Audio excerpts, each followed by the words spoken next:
When I first saw the Steam Deck, I was a bit thrown off by its control layout. The thumbsticks are in line with the D-pad and face buttons, which looks a bit odd when you're used to the more offset angle found on most controllers. However, as soon as I held it myself, the layout felt completely natural. The full-size thumbsticks felt precise, and while the D-pad wasn't quite as clicky as I'd like, it was fully serviceable for rounding out some quarter circles in Guilty Gear Strive. Similarly, the face buttons and bumpers all felt solid and served me well through a few runs of Hades. The triggers did feel a little bit squishy for my taste, but it's worth noting that I was using a non-final hardware unit, so it's possible that things might improve there as Valve tweaks the deck before launch. On the backside are 4 rear buttons, a welcome feature for anyone who's grown accustomed to using Pro-style controllers like the Xbox Elite. These, like the rest of the buttons and other inputs, can be fully customized to whatever you like thanks to Steam Input, Valve's commitment to making useful custom key bindings available for almost any controller layout.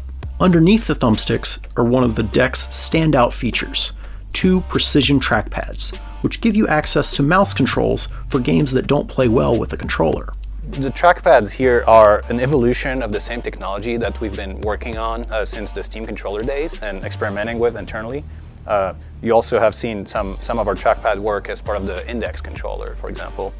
They can be used for many different things. We have a keyboard that lets you do dual thumb typing. In-game, you can map them to areas of the screen for the mouse cursor to jump there and be kind of a one-to-one region type input. You can create on-screen menus that pop up on top of the game and have many customizable like macro buttons or keyboard keys. And you can just use it for mouse input, where it's really powerful and reliable for the people that are comfortable with that sort of input. Both the thumbsticks and the trackpads are also capacitive, which means they can tell when your finger is on them. Combined with the internal gyro sensor, it gives you a weirdly precise level of control that, after a brief adjustment period, is honestly not far off from using a regular mouse. Yes, even in first-person shooters like Doom Eternal.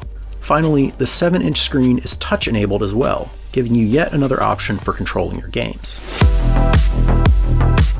The Steam Deck will draw immediate comparisons to the Nintendo Switch, but while it might look like a handheld console, Valve's device has much more in common with a desktop gaming PC. The Steam Deck runs a custom version of SteamOS that gives you a console-like experience on the surface, but under the hood is a full-blown PC. It's a PC. We don't think people should be locked into a certain direction or a certain set of software that they can install. If you buy a Steam Deck, it's a PC. You can install whatever you want on it. You can attach any peripherals you want to it. Maybe a better way to think about it is that it's a small PC with a controller attached as opposed to a gaming console. I think it differs from these kind of platforms mainly because you can just customize the experience and use all the options at your disposal that are typically associated with PC gaming. We think that while there will be a pretty approachable entry point where you can see the games that work really well by default and get a pretty seamless gaming experience. If you want to go one step further and use all of these options, you can. Customize your controls, your level of performance, battery life, use Steam Workshop or even mods that are outside of the Steam Workshop. All these options that are dear to to PC gamers are fully supported by the deck. This means you can do pretty much anything on it that you can do at your desk. Plug in a mouse and keyboard? Yep. Tab out of your games to a browser or video? Sure. Load up third-party programs or even other game stores? No problem. You could even wipe SteamOS entirely and install a fresh version of Windows if you want. But I will say the default SteamOS is smooth and efficient at getting you into your games, so I would imagine most people won't want or need to go that far. The point is, you can if you want to. Importantly, this also means that all of Steam's features, like cloud saves, are fully functional here. You can start playing a game on your desktop PC, save and quit, then load up and continue playing portably on your Steam Deck, with all of your progress, key bindings, and mods fully intact. You can also suspend games indefinitely on the deck itself, similar to how the Switch works, though you can't have multiple games suspended at once, like with Quick Resume on the Xbox Series X. Valve also told me that they're looking into ways to cloud sync suspended games between desktop and deck, meaning you could potentially hop between platforms without needing to save and quit. But that functionality wasn't in place yet during my time with the device. While the Steam Deck is obviously designed for portable gaming, it's also fully functional as a desktop PC. Using a USB-C dock, you can connect it to a monitor, mouse and keyboard, Ethernet, and whatever other peripherals you want. Valve is developing an official docking station, which will be sold separately, but a standard USB-C dock will work just as well. In desktop mode, Steam Deck honestly just feels like a PC. The OS is Linux-based, but it feels largely familiar to Windows and is capable of running both Windows and Linux games. I played a bit of Factorio and Death Stranding with mouse and keyboard on a 32-inch monitor, and if it weren't for the deck sitting docked next to me on the desk, I would have honestly just forgotten that it wasn't running off of a traditional desktop PC.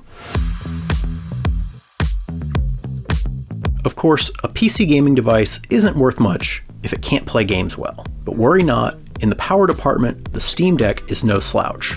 We've been partnering pretty closely with AMD on bringing up next generation APU and developing the mainboard and the software solution around it.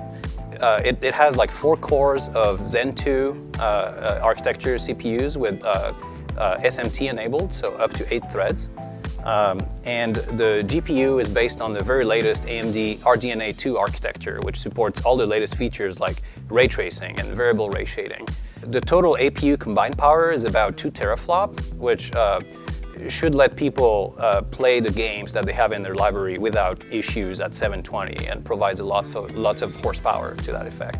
2 teraflops puts the Steam Deck in the ballpark of the Xbox One and PS4. In practice, it's actually more impressive than that. Since it targets a 720p resolution, which is more than enough for the 7-inch screen, the Steam Deck is able to play current-gen PC games at medium to high settings at smooth frame rates. While I wasn't able to run benchmark tests during my hands-on time, I played Death Stranding, Doom Eternal, Control, and several others, all of which looked great and played smoothly. The deck comes in 3 different models, but power-wise they all have the same internals. The only difference is in storage space. The base model has 64 gigs of storage for $399. Moving up to the 256 gig model costs $529, while the top end will cost $649 for 512 gigabytes.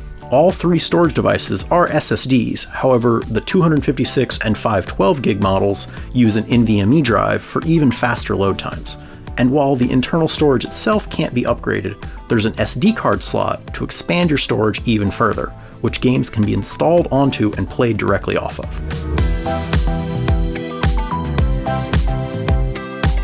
The Steam Deck will be available this holiday season with reservations starting soon.